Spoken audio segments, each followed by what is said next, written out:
មនុស្សយើងណាបើសិនជាគ្រប់គ្រង3ចំណុចហ្នឹងបានណាខ្ញុំគិតថាវ៉ាវហ្មងចំណុចទី1គឺការគ្រប់គ្រងរាងកាយរបស់យើងធ្វើម៉េចឲ្យខ្លួនឯងរឹងមាំហើយវាមិនមែនជាគឺរឿងងាយស្រួលទេខ្ញុំជឿជាក់ថាការតាំងចិត្តសូម្បីតែការហាត់ប្រាណដែលអត់លុយសោះក៏យើងត្រូវការតាំងចិត្តខ្លាំងមែនតើហើយចំណុចទី2គឺការគ្រប់គ្រងអារម្មណ៍របស់យើង emotion គឺសំខាន់ខ្លាំងហើយបើសិនជាយើងអត់មានអា emotion ដែលយើងល្អអត់មានអារម្មណ៍ល្អយើងក៏ចង់ធ្វើអីដែរដូចជាជីវិតរបស់យើងវាហាក់បីដូចជាអត់ចង់ប្រឹងប្រែងទៅមុខ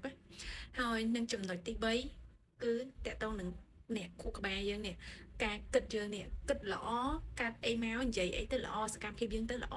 នៅពេលដែលខួរក្បាលរបស់យើងចាប់ផ្ដើមគិតគិតអត់ល្អរឿងអវិជ្ជមានច្រើនបញ្ហាថ្ងៃអនាគតភ័យខ្លាចទាំងអស់ហ្នឹងឯនៅពេលយើងចាប់ផ្ដើមគិតវាធ្វើអារម្មណ៍របស់យើងវាទៅតាមនឹងដែរ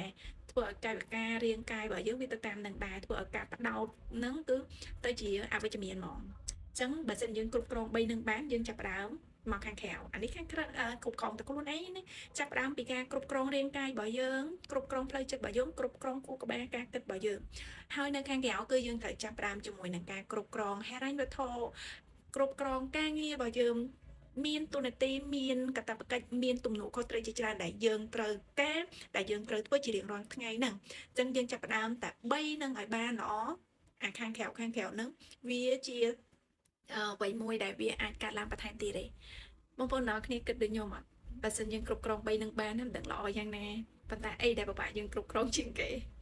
ខ្ញុំគិតថាអ្វីដែលពិបាកគ្រប់គ្រងជាងគេគឺចិត្តសូម្បីរាងកាយក៏ដោយអញ្ចឹងមានបងប្អូនដែលចង់ចែកម្លែកតទៅបន្តិចនិចសម្រាប់ការគ្រប់គ្រងចិត្តយើងគ្រប់គ្រង